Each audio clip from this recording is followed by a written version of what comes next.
Where do you want to go? Where do you want to start with? You want to start with this? Stay No, this hell way? no. Bear Rally 2.0. All right, let's go. Welcome to the Money Huddle, a podcast that discusses financial topics for families, retirees, and small business owners. Hosted by Michael Baker and Ross Marinell. All opinions expressed by Michael and Ross or any podcast guests are solely their own opinions and may not reflect the opinions of Advisory Alpha. The podcast recording is for informational purposes only and should not be relied upon for investment decisions. Clients of Advisory Alpha may maintain positions in securities discussed on the program.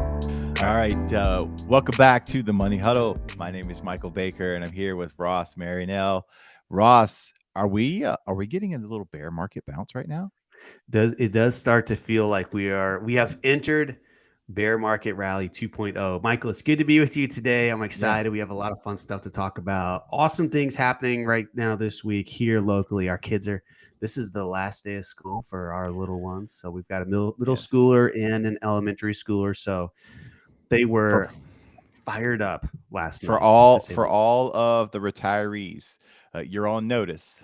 The kids are out. So, they've been say warned. goodbye to the kid-free lunches and brunches. Say goodbye to, no lines at all the fun experiences in Fort Mill, Rock Hill, York County. Kids are out, and it's time for summertime fun. But also, Michael, the call to duty. The grandparents have been like, it's like in the Born Identity when all the cell phones start going off and everyone gets called to action and they're springing together and they're ready to they throw their little travel bag in and they hit the road. Like, this is it. You've been called to action. We go into a period of about 2 months here where it's really hard to see our retirement clients face to face because they're out. Yes. With the grandkids, traveling, doing whatever excursion it is that they've had planned. So have a wonderful, fun summer. I know the kids are excited this year. So if you really think about it, the first year fully back from COVID, they've been in school what feels like a long time because they did have a very short summer break last year. So we are going to embrace it with open arms in the Marinell household. These kids were rowdy last night. So we're ready to go. People are ready. And that is a great segue because that's what I think we're going to see in the economy in the months ahead. I think that a lot of times, especially with the the conversation continues to be inflation, and I think that what we're going to see is they're going to stop buying stuff and they're going to start doing stuff. They're going to go do things. They're going to travel. They're going to go out, have fun, have experiences. Man, I was looking at some tickets for football games in the fall. Good grief. Like, you've got to be like feeling pretty good about your financial situation to spring for some of these college football tickets now. It's unbelievable. So a couple of interesting things. So as I mentioned at the top, this is we sort of open saying bear market rally 2.0. Maybe the stock market's had a couple of strong days in the midst of a pretty painful decline earlier this year. So it's not unsurprising to have a little bear market rally during one of these types of sell-offs. Something interesting that popped out Target reported this quarter, and one of the things that stuck out to me was they had increased sales in luggage.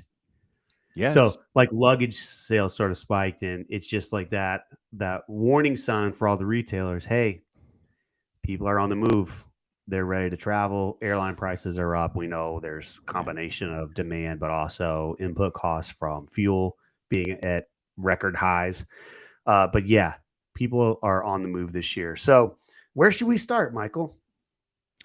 I think that, one is I'll just make a comment about Target because Target had a huge intraday plunge when they came out with their earnings.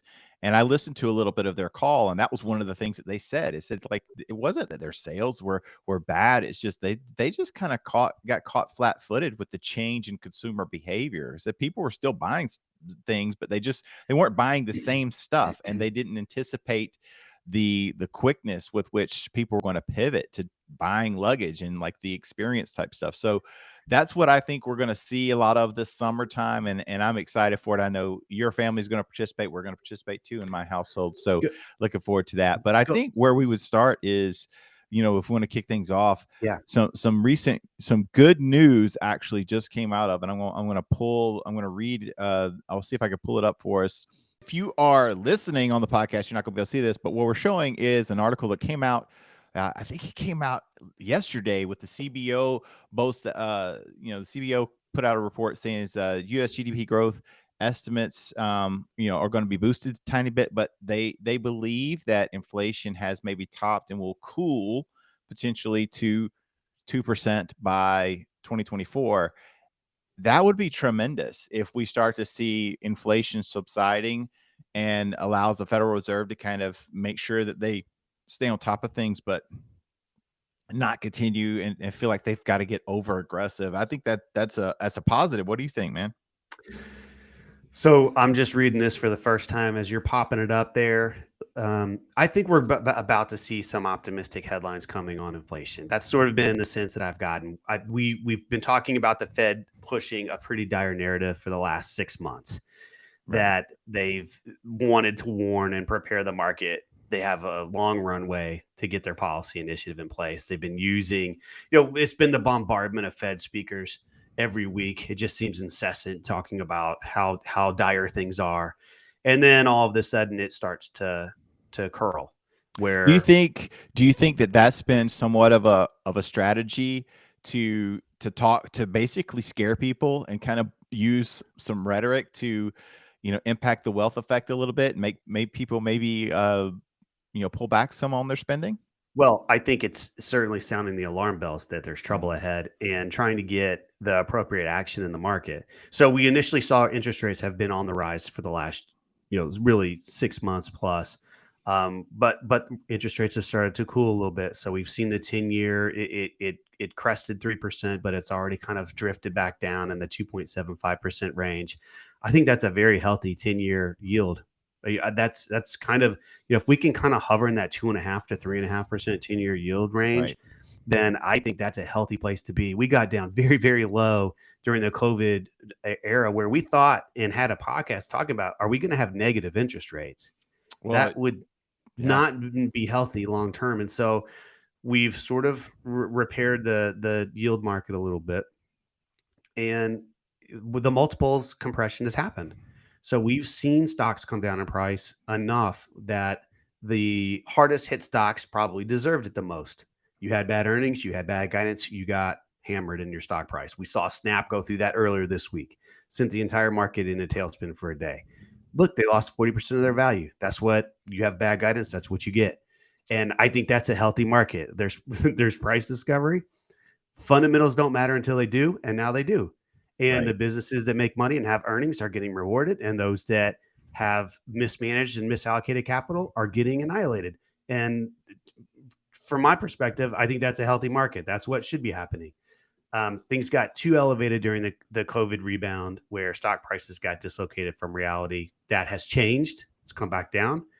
Look at the price of things like, even just a Google, Amazon, Apple. I mean, you can have obviously everybody has a perspective on it and ours could vary, but it has reset a little bit. Now, has it reset enough? Well, that'll depend on what happens with inflation and the war in Ukraine and how our businesses grow and earnings grow. But we've definitely had multiple compression. We've had the rate increases, and now we're kind of at this level off period where we just need to see what happens from here. Well, I think if we have an opportunity to pause, this would be a great opportunity this quarter to just kind of continue to wait and see if inflation does show signs of peaking. I don't think it's going to pull back on every area, but I think that in some areas, we're definitely going to see, I hope, some positive, green shoots that inflation may be peaked in certain sectors. But we still got to get gas prices under control. I mean, if we can't find a way to tamp down fuel prices, then there's going to be some it's going to be a little sticky. But here's the thing: this summer will be a true litmus test to see if people just are not happy about it, but they continue to do their everyday lives and don't necessarily change their behavior too much. Well, we were talking a little bit about sort of the effects of inflation and the Fed. And I think there's no better spot to look than housing. So I just did a little analysis, kind of comparative of a couple of scenarios that I think have emerged, and just looking back, just to show kind of illustrate to people how substantial the increase was in housing costs and Mm. in rent, really. And I just did a look back, Michael. So just assume you were buying a home 5 years ago Okay. in this area, for $350,000. So if you borrowed $350,000, going mortgage rates 5 years ago were in the threes. So maybe you got a great 30-year note under three, which happened, but let's say you were at 3.5%. Right. Your monthly principal and interest payment would have been $1,572. That seems quite manageable. I think that would be quite manageable for a lot of households in this area. But you fast forward to today, that same home is probably worth $475,000. So if you just say we did a loan amount of $475,000 at 5.25% interest rate, now that monthly cost is $2,623. That's a 66% jump. I mean, that's over $1,000 more a month. It's significant for sure. And that's what people are facing the decision. What do we do? Do we rent and continue in mentally to think, all right, I don't own this. I'm throwing money away. I'm not gaining, a net worth. I'm not gaining an asset. Well, rent prices are increasing too. Or do you go and make the plunge and buy a home at this price point and try and somehow make the difference of $1,050? That's a real challenge, and that's a tough call. It is a tough call, and we were talking before. I think one of the issues is that there's not enough supply. I mean, we need more housing, and we just don't. We can't. You even if you're building at a great clip, you can only build a home so fast. And when people are demand is really high. Now, of course, interest rates have moved up, and along with the example that you gave, property values going up. I mean, I think that this is gonna put some downward pressure on some of the demand, and we may see that in housing. But the other side of the coin is I'm not really in the camp of we're going to see a housing collapse. I'm not seeing that necessarily play out. Now, the rate at which house prices continues to rise, I don't know. That seems to be very regional. I mean, if you live in an area like where we live, where people are just kicking down the door to come in, then we may not see a significant downturn, but some areas they may. Well, if you're going to take a negative kind of perspective on this inflation discussion, and let's say it does cool, that doesn't mean that prices are going back down. The price inflation that happened over the last couple of years may just be baked in. We're just looking back year over year, quarter Right. over quarter, and saying, okay, well, it's not going up at 8% anymore. It Mhm. doesn't mean it's back to where it was. I It, agree. and the right. So some of this stuff may like a pound of meat may never go back to what it was before. Yeah. I think there may be some in some areas there may be some reversion just because, the supply chain circumstances are very real, and there's some disruption that's happening too. I mean, we can't dismiss back in with what happened in the COVID years where a lot of things were just kind of exposed. I mean, still remember reading headlines where we get like 85% of our antibiotics from China.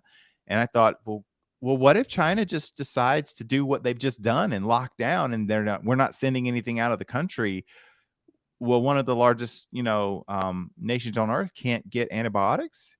So I think that there's going to be a transition where, there's supply chains disrupting because they're being, relocated. And I think a lot of that may be happening, but that takes time. You got the war in Ukraine, so there's energy, how that could be impacting things is going to be something. But you made a great point, and I don't think this should be lost on people. We have to be ready to not necessarily see prices in everything go down. It just may mean that the acceleration of inflation, or the rate at which prices increase from here, Slows. slows back down and reverts back to maybe that 2% overall year-over-year rate, which is what the Fed is targeting. Fed's never come back and said, hey, we want prices to go back to 2020 level prices. They're just simply saying, hey, we want to get target inflation back to 2%. And we may not see prices go down significantly. So this leads me into a study that I came across. I wanted to share today. So it's Mental Health Awareness Month. I did not know this, but have a business owner friend that I work with who deals a very, very stressful job, and shared this with a group of business owners recently. And we were talking about sort of stress in America. And this is a study from the American Psychological Association. And they do this Stress in America study each year. And so, of course, coming off the prolonged pandemic, people being, let's say, less social, less out and about in the world, how did things fare? And then you throw in the components of inflation, war in Ukraine, supply chain issues you just mentioned. So here were some of the results. So this said that 87% of people were stressed about the rise in prices of everyday items due to inflation. So gas, energy bills, grocery bills. 87% of people were stressed about price. 81% were stressed about the supply chain issues, which makes sense. I mean, we had in the news this week, new moms and dads can't get baby formula. It's like, how does this happen? We make a few strategic decisions or errors along the way, and we don't recover fast enough or pay enough attention to it. If you run a business, just the effort that has to go into getting basic materials for jobs. We've talked about just normal things that if you're in a construction business should be available. Duct work, piping. This is stuff you have to spend time now stressing about sourcing. And then 81% stressed about global uncertainty. So that's that kind of continued prolonged, are we going to have a war? Are we going to have to deploy troops somewhere? Are our sons and daughters being sent, to another country to fight? So that combined so this was one of the worst studies, as far as the outcomes of stress that they've seen. Mm-hmm. And, I think it's important to recognize that we've gone through, obviously there's been ups and downs, there's been positives and negatives, but overall it's been a very stressful time. I agree. And I think that in some instances, we are our own worst enemy when it comes to that, just because, online, like the negativity is it's constant. It's constant. And of course, when you have uncertainty, so we had this pandemic that was, one for the history books with how that all played out. We don't need to rehash that. But on the coattails of that, right when we start to see, like, there might be some light at the end of the tunnel and life may be normalizing, boom, we get this war in Ukraine. And so now, like, everyone's heightened about, could this turn into, World War III, and then what's gonna impact, us with that. Then you have the inflation, and of course our political environment right now is, so unhealthy. I mean, everything is just so tribal and polarizing. And this is the information that is running on, 24/7. You can't escape it. And I think people are just mentally just immersed in that. And it's almost like, if we could just unplug ourselves a little bit, it would be great. I mean, like, even today, like, I went today to get an MRI on my ankle, and I'm checking in and I'm like signing in. I had like my financial advisor shirt on, and the lady checking me in is like, "Oh my gosh, like, what must it be like for you right now?" She's just, these markets. And I'm like, "Yeah, it's tough." And she goes, "I'm just losing money." I feel bad because here's somebody who is like, keyed in on, like, the markets, like, every day, like the movement every single day. And we look at that, and we look at gas prices, and we look at grocery store, and then we turn on the news, and the news is telling us about the latest horrific event. We're constantly being bombarded with, like, negative feedback loops. And I feel like it's really taking a toll on people's mental health. I agree. So the study continues that the cohort most affected by the stress and money, and it makes sense. It's the 18 to 43-year-olds and the parents. Right. So to our retirement age cohort, hey, if you've owned your home free and clear, you own assets. You've seen those appreciate in price. You may have less stress to have to go out and replace a car if something Mhm. breaks down. If you can, share a car within your household for a year. Yeah, it just hasn't been quite as painful, even though that also is the largest group of stock and bond owners who Right. are now facing a little pain. But Um, if you think about if you think about these baby boomers though, a lot of these baby boomers, they were alive when we had Jimmy Carter, like earning money. I mean, they remember the Carter years in the 70s very, very quickly. They remember the Volcker in the 80s with, breaking the back of inflation. They remember the Gulf War in the 90s. They remember dot-com bubble. They remember, financial crisis.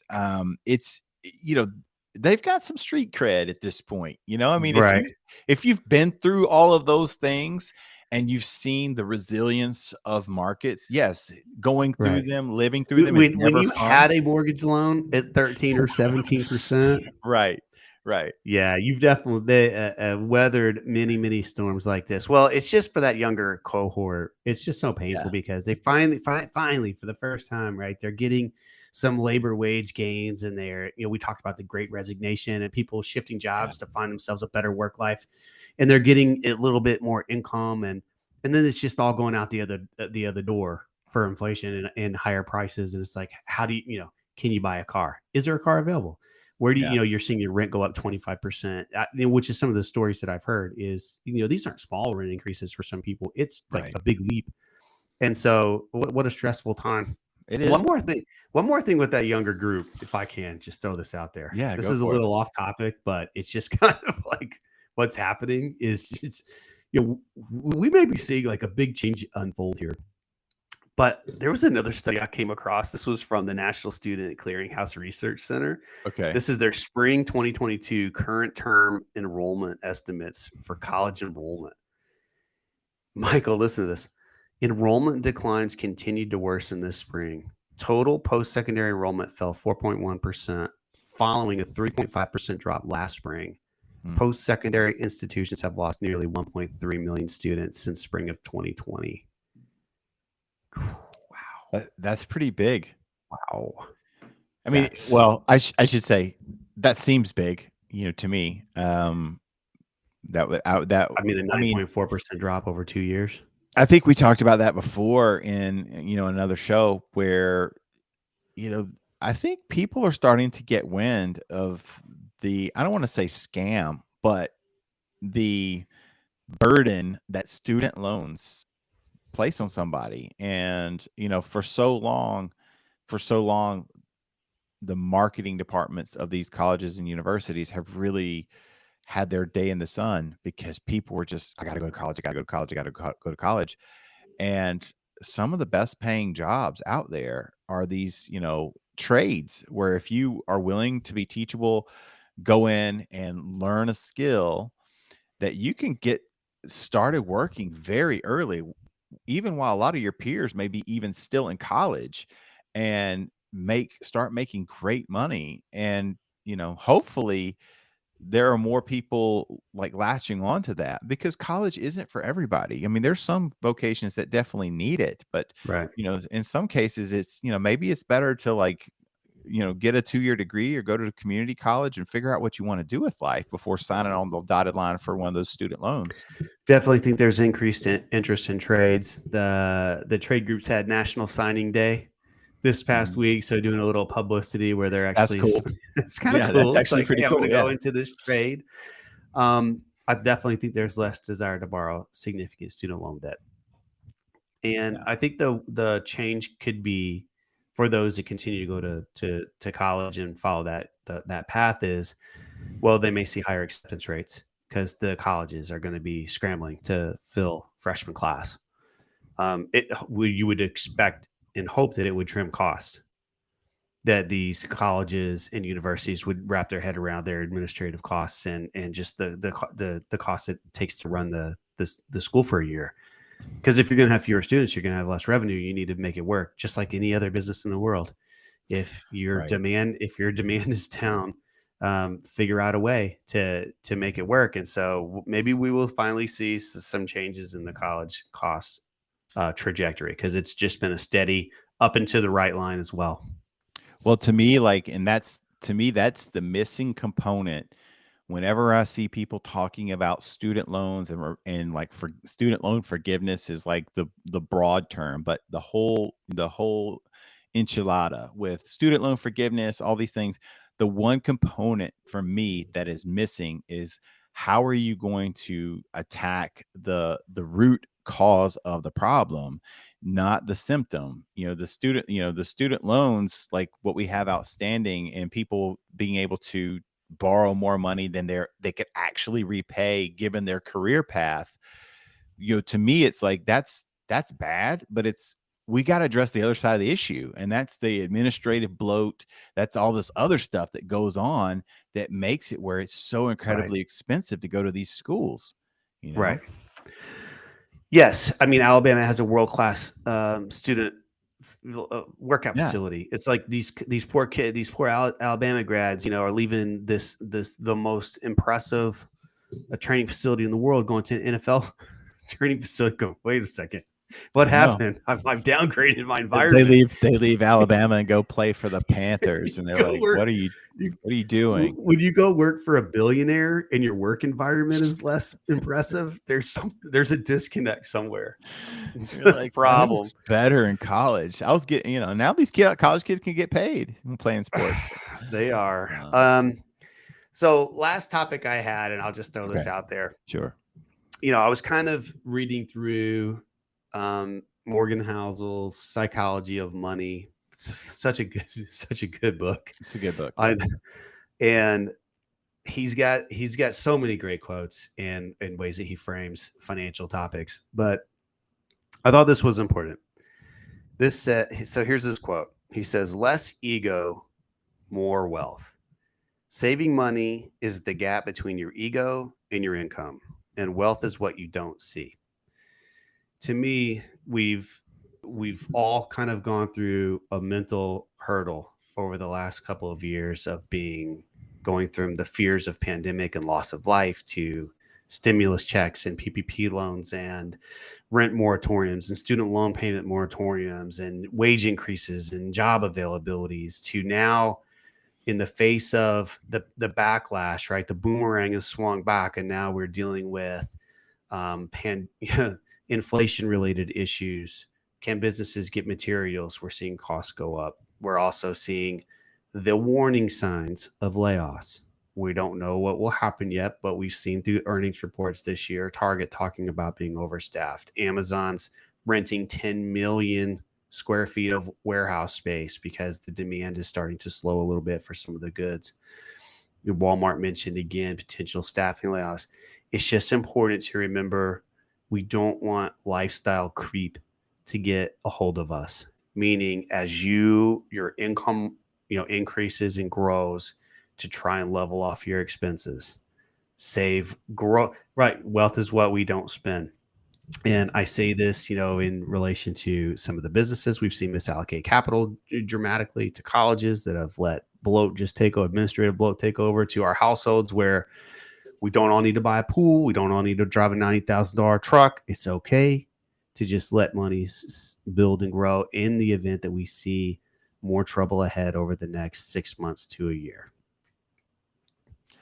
I think that's just the way that people should almost always operate, even in good times and in bad. And that's the one thing that we try to coach people is, put your plan. First thing is put your plan together, and like, this is how I'm going to deal with cash flow, and think through, like, if I get a pay raise, this is how I'm going to deal with a pay raise. If I get a bonus, this is how I'm going to deal with a bonus, because it can be really easy.